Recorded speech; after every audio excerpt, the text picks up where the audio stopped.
cheap Class D Chi-Fi amps have changed the industry forever. Are they as good as expensive amplifiers? So sit down, grab a cup of coffee. I would grab a cup of coffee, but I don't have one and it's 9 o'clock. Let's talk about why cheap Chi-Fi amplifiers have changed the game forever. Some people hate them, some people love them, some reviewers love them, some reviewers hate them. So who's right? I find generally that the truth is in the middle. I have listened to a ton of these cheap Chinese amplifiers. I have compared them to a ton of Class AB amplifiers that are well respected. About 3 or 4 years ago, the landscape of available hi-fi componentry was replete with cheap Chinese Class D amplifiers. Sub $200 amplifiers are everywhere now, and I have compared them to amplifiers costing 10 times as much at $1,200, Class AB amplifiers. So are traditional Class AB amplifiers ever going to compete on a value proposition? Maybe, maybe not. But none of that really matters because the industry is now changed. And the cool thing is, your life fundamentally stays the same, whether you buy a cheap Chinese amplifier or whether you don't buy a cheap Chinese amplifier. But again, that doesn't matter because everybody now is talking about them. Again, whether they love them or whether they hate them. So what wasn't a thing is now a thing and will continue to be a thing. These are good. I've compared them to amplifiers 10 times the price, 5 times the price.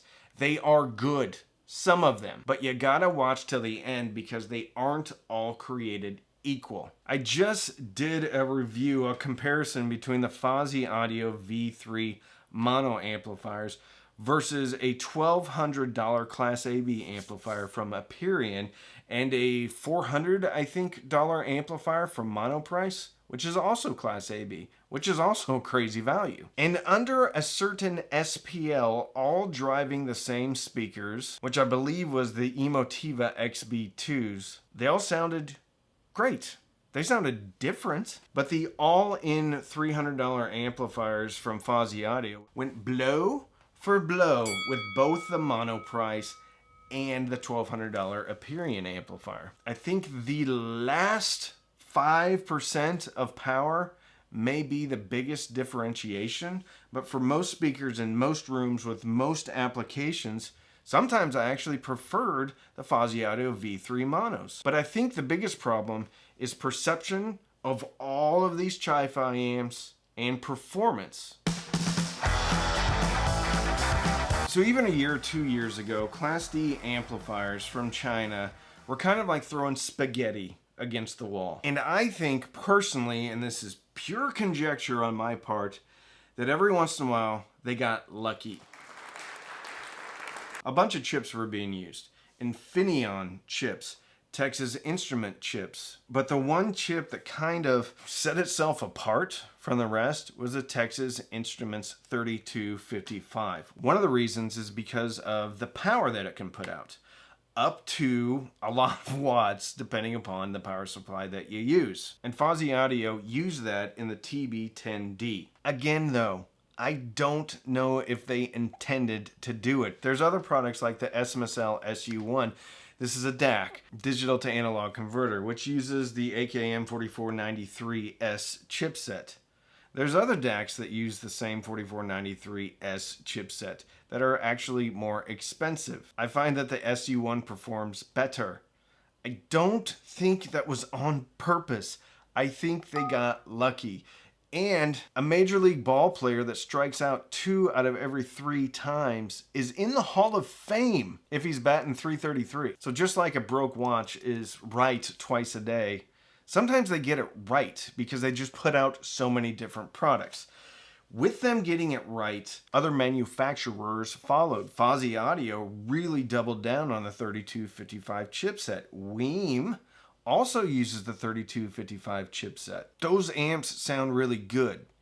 You put better components on that thing and it sounds even better. There's other brands like IEMA that are also using that chipset. I think Fozzy is above IEMA. I think Weem is above Fozzy. But they're all sounding pretty darn good. And there are thousands of customers that would agree with me. But these cheap Chinese amplifiers could be having a false victory.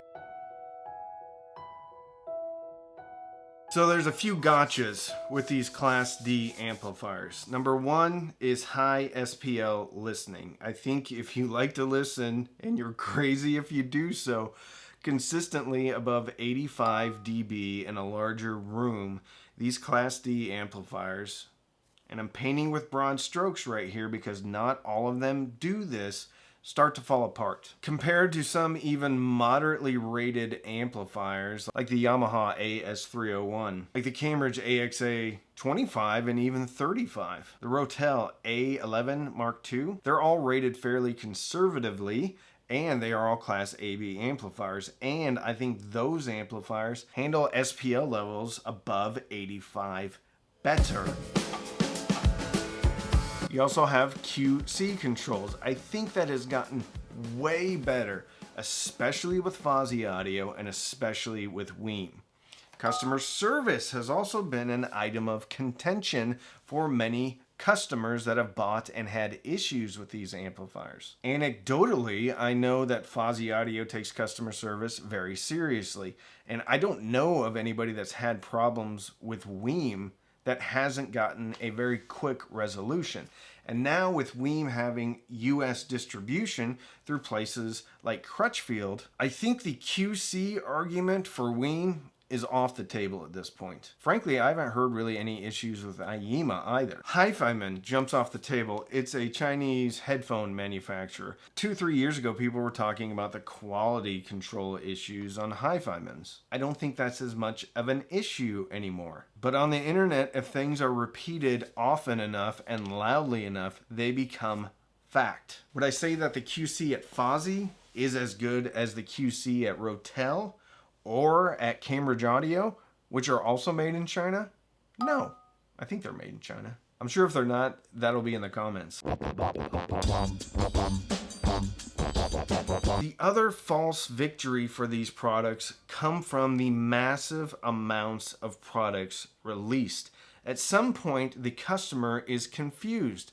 At some point, the customer is like, I thought the previous Fozzy was the best. I thought the ZA3 was the best. Now we have V3 monos? That's not a good look for these companies. If you look at established brands, again, like Cambridge Audio, like Rotel, like Emotiva, even Monoprice, they stick with the design and hold it for a while. The perception of some of these brands that continue to pump out products isn't stellar. I think another issue with these products is pricing parity. Let's take two Fozzy Audio V3 monos that comes in at $300 without any op amp changes. The Yamaha AS301 is a fully integrated amplifier.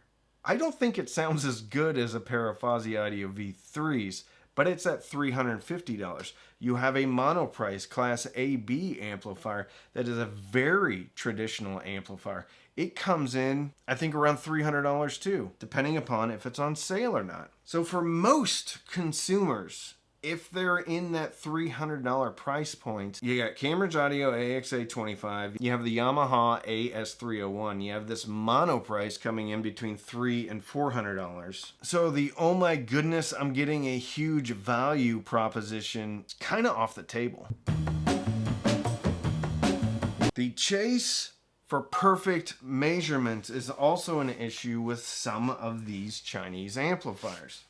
There's a brilliant podcast by John Darko and one of his partners where they talk about THD and how THD can be kind of a red herring when you're talking about measurements of these amplifiers. However, just like the Power Wars, somebody wants a super low THD. Someone wants a super high signal to noise ratio. And I think instead of tuning these by ear, they're tuning these by machine. Some products with super low THDs sound awesome. Other products with super low THDs may have some of that distortion in odd order harmonics that are super high. And don't think that I'm smart here. I learned everything from that podcast. So not all THD numbers are created equally. You also have the issue of some power ratings.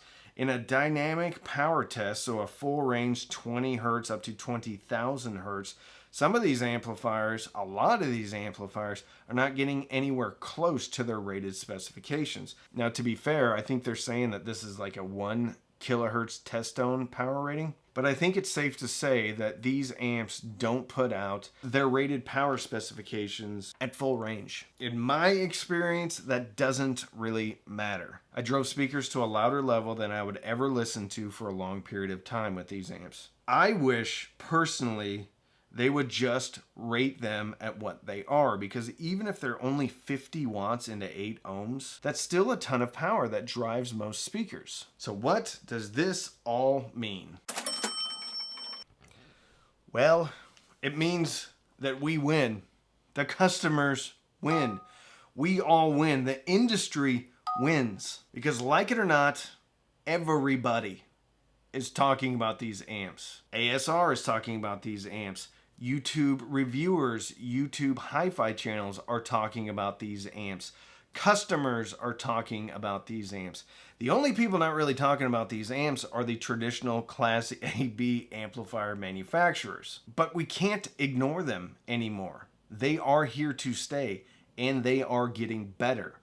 Think about this. Think about how much better they've gotten in the last 2 or 3 years. How much better are they going to be in a year? What if Fozzy Audio creates an AB amplifier? That's awesome. They've done it in the past. I don't know how awesome that one was, but they're being aggressive. I know veteran audiophiles in my Patreon community, which, by the way, shameless Patreon plug. If you want to become a member of the best hi-fi community out there, in my opinion, check out patreon.com/cheapaudioman. We have a Discord server, a Facebook group, and we have Zoom meetings, sometimes on Sundays. I've been traveling a lot, so we haven't had them every Sunday. Anyway, I know veteran audiophiles that have been doing this for decades, that bought a Fozzy Audio V3, not even the monoblocks, just the regular V3, and he used it to drive, I don't know, some foreign manufacturer, really expensive speakers that are like 100 pounds a piece that start with a V. I don't know if it's not Van Alstyne, Vandersteen. I think it was Vandersteen. And you know what he told me? He couldn't believe how good they sounded, and he couldn't believe how well they drove those speakers. He was having his regular beefy amp getting serviced. So I know that's an anecdote. I know everybody's experiences are anecdotes, but if he trusted that amplifier to run his prized possession in those speakers, I think that speaks volumes. I have yet to have a super negative experience with any of these amps as far as like blowing up equipment. There were some issues with the IEMA T9 shutting off when it didn't sense a signal. But the thing about these Chinese manufacturers are that they listen to customers, they listen to reviewers, and they make changes quickly. One of the biggest pluses for customers is how quick and nimble they can be. Higher end products, higher end amplifiers will always be there. I don't believe in the scarcity mentality. I don't believe just because Class D amplifiers are good and getting better that it makes traditional hi-fi bad. I believe a rising tide floats all boats. For me, the most important thing is this breaks down the gatekeeping in this hobby to where you can get a good sounding amplifier that drives a Sony SSCS5 and ELAC BS41. You can get that entire system for under $300. So how is that a bad thing? Who cares if it measures terribly? Who cares if it doesn't make its rated power? Chi-Fi is getting people into this hobby. And I've said it before, I said it on a panel at Expona.